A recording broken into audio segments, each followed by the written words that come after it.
তো গাইস চলে এলাম আবার একটা নতুন ব্লগ নিয়ে। আমার ব্লগে তো তোমাদেরকে আমি প্রথমেই বলেছি কোনো ইন্ট্রো তোমরা পাবে না, কারণ আমি কি ইন্ট্রো দেবো খুঁজে পাই না। যাই হোক, আজকে যাব হচ্ছে আমার মায়ের সাথে ব্যাংক, তাই আমি রেডি হয়ে গেছি জলদি করে। আর ওইদিকে আমার মা আছে, মা আসুক, তারপর দেখি যদি বলে ক্যামেরার সামনে আসবো তাহলে আজকে ক্যামেরার সামনে নিয়ে আসবো, আর যদি বলে আসবো না তাহলে নিয়ে আসতে পারবো না।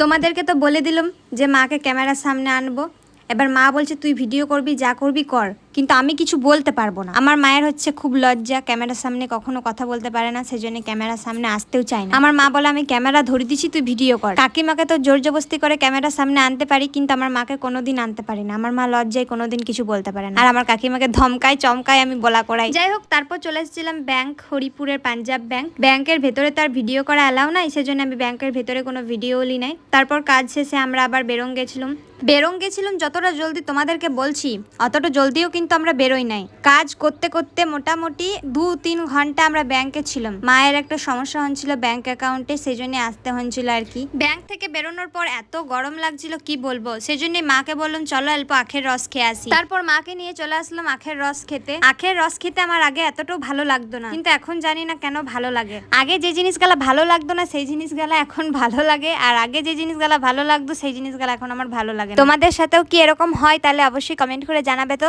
আখের রস খেয়েও আমার হয় নাই। তারপরে আমি আবার চলে এসেছিলাম আইসক্রিম খেতে। আসলে সেদিন যা গরম দিন ছিল কিছু বলার লয়, সেজন্য আমি আইসক্রিম, আখের রস, কোল্ড ড্রিঙ্কস গাদা খেয়েছিলাম সেদিন। যাই হোক, তারপর হরিপুর থেকে সোজা চলে এসেছিলাম চিচুড়িয়া ব্যাংক, কারণ চিচুড়িয়া ব্যাংকেও একটু প্রবলেম ছিল, সেই প্রবলেমটাও ঠিক করে তারপরে একবারে চলে এসেছিলাম ঘর। তো এই ব্লগটা এখানেই শেষ করছি। তোমরা সবাই ভালো থেকো, সুস্থ থেকো, টাটা।